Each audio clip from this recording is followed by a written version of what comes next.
Damas y caballeros, estamos de regreso en nuestra edición de noticias, de informaciones. En la mesa de conversación nos encontramos nuevamente porque tenemos dos invitadas y le vamos a dar una bienvenida de inmediato. Está con nosotros Viviana Parada, coordinadora del programa de género, sexualidad, afectividad integral del DAEM Paillaco nos acompaña, así que Viviana, te damos una cordial bienvenida. Gracias por acompañarnos. ¿Cómo estás? Muy bien, gracias. También nos acompaña Ana María Angulo, matrona del CEFAM Lautaro Caro Ríos de nuestra comuna de Paillaco y además diplomada en sexualidad humana, postítulo, está haciendo actualmente también en terapia sexual. Así que te damos una bienvenida y gracias por acompañarnos en nuestra edición de Hora 3. Bienvenida. Muchas gracias. Bien, pues vamos a hablar, hace unos días atrás estuvimos conversando con profesionales, ¿cierto?, de la Casa de la Mujer, estuvimos hablando con ellas de todo lo que se está realizando, ¿cierto?, en el marco de actividades, en el marco del día, de la conmemoración del Día de la no violencia en contra de la mujer.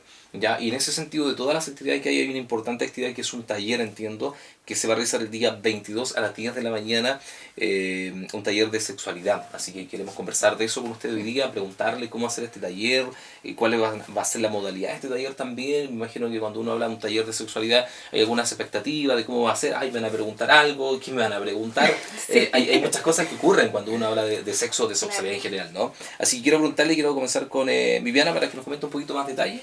Sí, o sea, la jornada no es solamente vista desde el concepto de sexualidad como sexo como tal, ya, sino que también queremos dar la mirada a que somos un ser integral finalmente, somos un ser que finalmente no solamente nos conectamos con nuestra parte física, también con nuestra parte de cómo nos vinculamos con los otros, del conocernos a nosotros mismos también, el querernos, respetarnos, el poder entender cómo funcionamos como mujeres especialmente, sobre todo cuando consideramos que en esta fecha es la importancia no solamente de recalcar la no violencia, sino también rescatar estos juegos estereotipados que nosotros tenemos y que han afectado el cómo nosotros nos vemos y cómo nos hemos vinculado a nuestra sexualidad interna, como también con los vinculamos con los demás. Entonces, desde esa mirada lo que queremos hacer es un involucramiento completo, una mirada física, psicológica, social de esto y desde ahí las actividades para poder vincular. Y ahí mi colega puede ampliar un poco más la... Sí, y qué bueno, porque precisamente ella lo decía y conversábamos recién fuera del micrófono un poquito, está capacitándose más todavía en el área, así que precisamente queremos preguntarte, Ana, para que nos comente un poquito más, matrona, ¿cierto?, sí, del CEFAM Lautaro Caro Ríos, matrona del CEFAM, diplomada actualmente en lo que es sexualidad humana y además actualmente está haciendo un postítulo precisamente en terapia sexual. Coméntanos tu trabajo, lo que estás haciendo y también sobre la actividad, como decía recién, ¿cierto? Claro. Partiendo acerca de la actividad, porque nosotras estamos acá hoy día para invitar a las mujeres, ¿cierto?, a que se entusiasmen, a que participen de algo que quizás no hablamos, como en el común de los días, hay muchos temas o de manera también. Tan suelta, Claro, con tanta soltura, ¿cierto? Porque, como decía Viviana al principio, tendemos a asociar la palabra sexualidad con el acto sexual, con sexo, claro, y que en realidad es algo que va mucho más allá de eso, que está presente en nosotros como seres humanos, como personas integrales, desde que nacemos o desde que nos gestan hasta que nos vamos de esta vida, ¿cierto?, a otro plano. Entonces, situarnos en esa mirada, como decía Viviana recién, es una forma mucho más quizás relajada de verlo, no con tanta presión, porque la presión social existe para hablar de estos temas, como dices tú, que son todavía muy tabú, de los cuales hemos despertado un poco hoy día, pero sí, sigue siendo pero nos falta, todavía nos falta, y nos falta reconocernos más con nosotros mismos, darnos cuenta de cómo funcionamos, pero también darnos cuenta de que muchas veces pasa la vida y nos desconocemos en lo que nos gusta, en lo que queremos, en lo que somos, en lo que realmente importa al final. Entonces, es como una primera instancia para ir desarrollando estos temas. Recibí la invitación por parte de la Casa de la Mujer, de Alejandra, y estoy muy contenta de estar acá porque, como decía, señalar un poco, claro, he ido estudiando acerca de la sexualidad. El año pasado realicé el postítulo, el diplomado, perdón, y es un desafío que lo he tenido desde siempre en realidad. Yo creo que desde mi formación como matrona surgió esta como inquietud acerca de ver y conocer acerca de la sexualidad, pero no ligada a lo biológico, sino que ligada a lo que somos, a cómo nos relacionamos y nos vinculamos a lo largo de nuestra vida. Y ver cómo eso va dejando huellas, cómo nos va afectando como personas en nuestras relaciones humanas. Y poder desde ahí, desde mi profesión también, contribuir en las personas que yo atiendo a diario. Lo he ido haciendo, a pesar de lo que significa este desafío, porque en el sistema público las atenciones son bien acotadas, son rápidas, muchas veces no están los tiempos que se necesitan para poder trabajar en esta área que me gusta mucho. Pero sí he ido de a poco con mis pacientes, con las atenciones que hago, dando esta mirada integral, y ha sido muy satisfactorio porque me he dado cuenta, y así me lo han dicho, hemos logrado a lo mejor una pequeña parte inicial de ir sembrando esta inquietud de conocernos y de respetarnos. En el fondo es eso, es algo importante. Es algo muy importante, y bueno, este desafío no lo tomé sola. Comparto en el trabajo con mi pareja, que es psicólogo, entonces nosotros de antes veníamos con esta inquietud y bueno, se nos dio la oportunidad de estudiar, hicimos el diplomado y ahora estamos cursando el postítulo en terapia sexual, entonces queremos ver si a futuro también podemos contribuir desde esa mirada con las personas que trabajamos. Bueno, desde mi óptica, de mi opinión, me imagino que de alguna otra manera se complementa bastante lo que es la profesión que ejerce tu pareja, y que lo que es un psicólogo, ¿cierto?, con tu trabajo, ¿cierto? Absolutamente, sí. Por eso también ella tiene una mirada bastante más amplia. Y eso que cuando nos conocimos, claro, fue como bastante, sí, fue bastante más armónico, porque uno tiende a imaginar en las matronas como solamente una mirada muy biológica. Entonces, cuando ustedes se refieren a una mirada más biológica, ¿se refieren al desarrollo del cuerpo humano? Sí, claro, como de funcionamiento, ya, como lo más técnico puede ser. Técnico, como la parte más física quizás. Perfecto. Como lo típico que siempre se habla, métodos anticonceptivos, claro, y enfermedades de transmisión sexual. Y justamente la mirada que nosotros también queremos darle es una mirada que es muy cercana a lo que Ana menciona, porque finalmente no solamente considera el ser como un factor físico, sino que también lo ve desde la mirada social. Y eso es un factor vital para poder erradicar la violencia. Porque la violencia no nace simplemente por lo físico, no sale solamente de los golpes o las palabras, sino que también en cómo nos vinculamos, el cómo generamos estereotipos, el cómo de repente nos olvidamos de quién somos.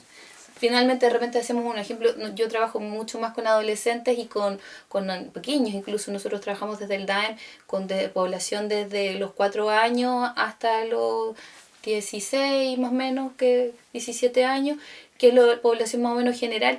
Entonces tenemos una mirada más en el relacionarnos, en la afectividad, en cómo podemos desarrollar. Por ejemplo, muchas mamás de repente, que son adultas, apoderadas, de repente han manifestado, es que sí, ¿sabe qué? Lo que pasa es que cuando nosotros tenemos relaciones sexuales, por ejemplo, que es algo que de repente se conversa, duele. Y esa imagen que tenemos, por ejemplo, de que la relación sexual es dolorosa, es una imagen instaurada que también ha generado la posibilidad de no sentirnos como parte de esto. Y finalmente solamente es un placer o una instancia donde disfruta quizás solamente el hombre. Entonces nos restamos un poco de esta parte, también nos restamos del hecho de entender que, por ejemplo, una relación es afecto, es cariño, es el escuchar palabras bonitas, es el sentirse, el generar también un espacio íntimo, un espacio de conversación. Es como lo que de repente lo han dicho los jóvenes, como la previa antes de, ¿no? Preparar. ¿No habían escuchado ese término? Sí, sí. La previa, la famosa previa, es preparar el ambiente, es preparar el momento para que se sienta ese placer, finalmente, como tú lo explicas muy bien. Sí, pues, y una cosa es importante de repente cuando uno dice, estoy tan enamorado de, pero ¿en qué momento me pregunté, pero yo me amo? Yo me quiero, yo me reconozco, yo me conozco, porque una de las cosas más vitales es que si uno no se ama, difícilmente va a poder amar al otro. Finalmente lo que va a hacer es buscar una compensación al otro. ¿Cuáles son usted que trabaja con alumnos, por ejemplo, y creo yo en lo personal, porque en mis tiempos yo recuerdo que nos daban charlas muchas veces de sexualidad, iban profesionales a mi establecimiento, al liceo donde estudié, y muchas veces nos daban charlas, pero entiendo yo, creo personalmente que como que hay una mayor confianza de parte de los alumnos cuando están con los papás, para hacer diferentes tipos de preguntas. ¿Pasa eso todavía? ¿Se da esa instancia? donde pareciera ser que hay más confianza de parte de los alumnos de realizar diferentes tipos de preguntas cuando no están con los papás. Sí, incluso nosotros tenemos una práctica con una colega, que es Yasmín, que trabajó con ella harto por el programa de Espacios Amigables, y justamente nosotros tenemos una caja de preguntas como con signos de interrogación. Ya. Entonces le hacemos como monona y dejamos que los chicos ahí pongan sus dudas. Entonces, como es anónimo, los chicos preguntan sin miedo, porque el levantar la mano te cohíbe y dice, pero es que si pregunto van a pensar que yo inicié, o si pregunto van a pensar que quizá todavía soy virgen, o quizá no me van a molestar, y si pregunto esto no, mejor no. Entonces, cuando es anónimo, los chicos preguntan mucho más. Y incluso en el caso de Ana, el otro día nos contaba igual, porque ella ingresó a hacer este trabajo mucho más antes que nosotros llegáramos a Payaco. Ella inició con este proceso en algún momento con adolescentes y comenzó hablando justamente de temáticas que eran complejas, como el embarazo, el tema de temáticas que no se conversaban. Entonces yo creo que ese trabajo se ha ido haciendo desde hace muchos años. Y yo creo que hoy día ya es la cúspide de finalmente, ya como la punta del iceberg, que finalmente ya se empezó a visibilizar el trabajo. Los chicos ya no están tan temerosos, las apoderadas y los apoderados también están mucho más accesibles, porque también se ha hecho este proceso de sensibilizarlos, de explicarles que finalmente sin información es más riesgoso. Si los chicos no saben, van a cometer errores. Y si no saben, también puede que sean más fáciles de manipular por terceros. Entonces lo mejor es tener toda la información para que ellos también puedan conocerse y puedan disfrutar en el momento que ellos sí lo deseen. Sí, correcto. Hay muchas cosas que muchas veces son mitos y que aparecen muchísimos también en la web, ¿no? Entonces igual también creo que es importante la educación sexual en este sentido de los alumnos. Claro. Viviana, Ana María, preguntarte también sobre este taller, que se va a realizar, ¿cierto? Taller de sexualidad. ¿Cuáles son las principales temáticas que dentro de este taller se van a dictar ese día? Bueno, recién tú mencionaste algo que tiene que ver con los mitos. Nosotros tenemos pensado, no vamos a dar así como todos los detalles hoy día, porque queremos que sea sorpresa, queremos que se entusiasmen y vayan, porque va a ser entretenido. Está hecho pensado para mujeres, está hecho con harto cariño. Y la verdad es que queremos hacerlo como una actividad bien lúdica, bien relajada, bien conversada, ojalá, y que podamos sacar de repente algunas dudas, y principalmente lo que tú decías de los mitos, porque efectivamente cuando uno desconoce algo, ¿cierto? Es así se van formando los mitos, de generación en generación, vamos hablando desde lo que no conocemos, desde nuestros miedos. Y eso se instaura, y eso está muy instaurado socialmente, y es por eso que la idea de ir sacando y derribando esos mitos es conversando, es hablando acerca de lo que nos da miedo, de lo que nos inseguriza, de lo que no conocemos. Sí que tenemos pensado hacer una actividad bien práctica, bien ojalá participativa.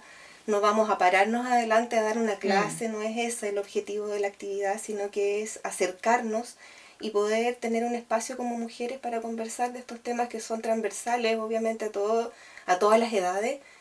Uno las va a ir hablando con lo que corresponda, ¿cierto?, a cada edad, pero está pensado para mujeres adultas, para poder abrir espacios de conocerse, de reconocerse, de saber que la sexualidad humana es una característica que nosotros tenemos. Perdón, pero todavía estoy media disfónica.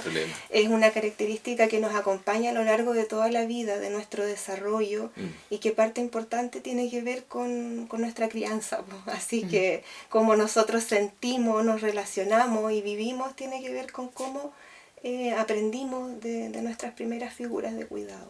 ¿Desde qué edad las mujeres podrían asistir a este taller, este próximo...? Mujeres adultas. Ya. Sobre 18 años. Hasta la edad que quieran ir. Sin límite. Sin límite de edad, como la edad más adulta, digamos, porque la sexualidad, como te decía recién, atraviesa todas las etapas de desarrollo y de edad de las personas, no tiene fin. Sí, pues todo el ciclo vital. Exacto, todo el ciclo vital. Desde el momento que nacemos, ya tenemos parte de repente esto es simpático porque la gente como que piensa que la sexualidad comienza cuando llega tu pubertad y iniciaste tu proceso sexual, así como que ahí empieza la sexualidad. Y la sexualidad es un concepto que es desde el momento que nosotros, por ejemplo, cuando somos bebés nos metemos el dedito a la boca, eso ya es parte de la sexualidad, conocer tu cuerpo, el chupar tu dedito, por ejemplo, cuando juegas con tus pies, el bebé, todo eso ya es parte de la sexualidad. Lo que ustedes decían hace un momento atrás, conocerse a uno mismo. Es como, claro, es relacionarse, es como te cuidaron, es como te tocaron, es como te hablaron, es como la vida en el fondo, o sea, la sexualidad literal. No podríamos nosotros clasificarla y poner un concepto tan pequeñito para algo que es tan amplio. Es lo que nosotros muchas veces tenemos como perspectiva, exacto, algo tan poco para lo que realmente es, lo que ustedes están explicando. Y en la actualidad, bueno, hay muchas corrientes, hay muchas personas que están hablándolo, porque forma parte importante de nuestra vida y que lo hemos llevado incluso a conceptos que son como más negativos. Entonces solamente, eso tenemos que ir erradicando de a poco. Solamente para ir finalizando, ¿cuáles son en tu caso, por ejemplo, cuáles son las dudas más frecuentes en tus pacientes? Que podrían aparecer así como mitos, dices tú, o como no sé si necesariamente mitos, pero ¿cuáles son las dudas más frecuentes que te encuentras, ¿cierto?, con tus pacientes sobre la sexualidad? En relación a la sexualidad podemos encontrar, lo que señalaba Viviana, que tiene harta recurrencia, puede haber dolor, pueden haber situaciones en las que se crea que forma parte de lo normal en una pareja, por ejemplo, mantener actividad sexual sin tener ganas, ¿ya? Y ahí pasamos a varios temas que tienen precisamente que ver con lo que estamos conmemorando ahora, que es erradicar, ojalá, la violencia contra la mujer. Entonces, en eso nos queremos centrar principalmente, como en el conocerse, en el respetarse, pero también conocer que tenemos la posibilidad y el derecho a... No quiero plantearlo así como a decidir y ponerme así como casi como un eslogan, sino que más allá de eso, del quererse uno mismo y en el quererse con la pareja y en el cuidarse con la pareja, tener un espacio seguro donde yo pueda decir, hoy día sí puedo y quiero, hoy día no quiero, hagamos otra cosa. Tener la libertad y la soltura para plantearse como uno realmente es. Y que se conozcan uno al otro. Correcto. Y ambos se respeten también, ¿no? El respeto es importante también. En tu caso, ¿cuáles son las principales dudas que tienen las personas, los alumnos, etcétera? El caso es un poco más chiquitito. Claro, cuando te dan una charla, por ejemplo, pues es que hay es súper variable. Los más pequeñitos, de repente, sobre todo las chicas preguntan por el tema del periodo menstrual, el tema de por qué no me llega, o por qué me llega, si llega, los mitos también de la higiene que respecto a eso. Correcto. Muchos también preguntan por el tema... ¿es normal, por ejemplo, si yo le reviso el teléfono a mi pareja? Entonces empiezan por las situaciones que tienen que ver con la toxicidad. Si es normal, por ejemplo, que se enojen conmigo, o es normal, por ejemplo, es que si me dijo que si yo me ama tanto, ¿por qué no teníamos relaciones sexuales? Entonces, está bien que yo lo haga, yo no quiero, pero tengo que demostrarle que yo lo amo. Entonces, ¿qué hago? Entonces, esas dudas, por ejemplo, que tienen que ver con eso, o que tienen que ver es que él necesita, por ejemplo, que yo ser su mujer. Entonces, si yo no cumplo, no soy su mujer, o no soy su pareja. Entonces, el tema del cumplir, el tema de muchos preguntan incluso cosas como, ¿está bien que él se sienta bien y yo no? Son preguntas como más simples, de repente no son tan elaboradas, pero tienen que ver mucho con el disfrute, o que tienen que ver también con el también mucho con el tema de la violencia, con la toxicidad en las relaciones. Yo creo que una de las cosas que más se preguntan es eso. Y bueno, y obviamente después pasan a preguntar un poco a la matrona, que es Yasmín, que tienen que ver con los métodos anticonceptivos, las enfermedades. Se sorprenden mucho de algunas enfermedades. Entonces, para ellos también es súper novedoso el conocer, por ejemplo, las enfermedades, porque también los hace entender también cuáles son los riesgos y cómo poder también ser más responsable respecto a su sexualidad, no solamente en el aspecto social y personal, sino también en el área física, claro. Cómo respetar su cuerpo, cómo proteger su cuerpo. Perfecto, estamos en contra del tiempo, ha sido una grata conversación sin duda alguna con ustedes como profesionales en nuestra comuna de Bellaco, un interesante tema, un gran taller, me imagino que se va a dar, o es lo que va a ocurrir el día 22, ¿verdad? Eso es el día martes, ¿no? El día martes 22. ¿Desde las 10 de la mañana? Desde las 10 de la mañana en el centro de promoción. Está ubicado en Cayo Higgins, muy cerquita como referencia, está el centro de diálisis, al lado está el centro de promoción. Y en la calle que está al frente está el Parque Cincuentenario, así que ahí están todas las referencias. No si mal no recuerdo, el número es 888, así, era súper difícil. Que, claro, están invitadas las mujeres a participar y, como les decíamos, con mucho cariño pensado para ellas. Sí. Queremos agradecer a Viviana Parada, ¿cierto? Sí. Viviana Parada, coordinadora del programa de Género, Sexualidad y Afectividad Integral del DAM Payaco. Agradecemos también a Ana María Angulo, que también nos ha acompañado, matrona del Cefano Teodoro Ríos. Te agradecemos por haber estado con nosotros, ambas profesionales. Muchísimas gracias y que tengan una excelente jornada. Ha sido un gusto conversar con ustedes, muy amable. Muchas gracias. Gracias a ustedes también, muchísimas gracias. Y estamos con más noticias y estamos con más informaciones. No se vaya de nuestra edición de la 13.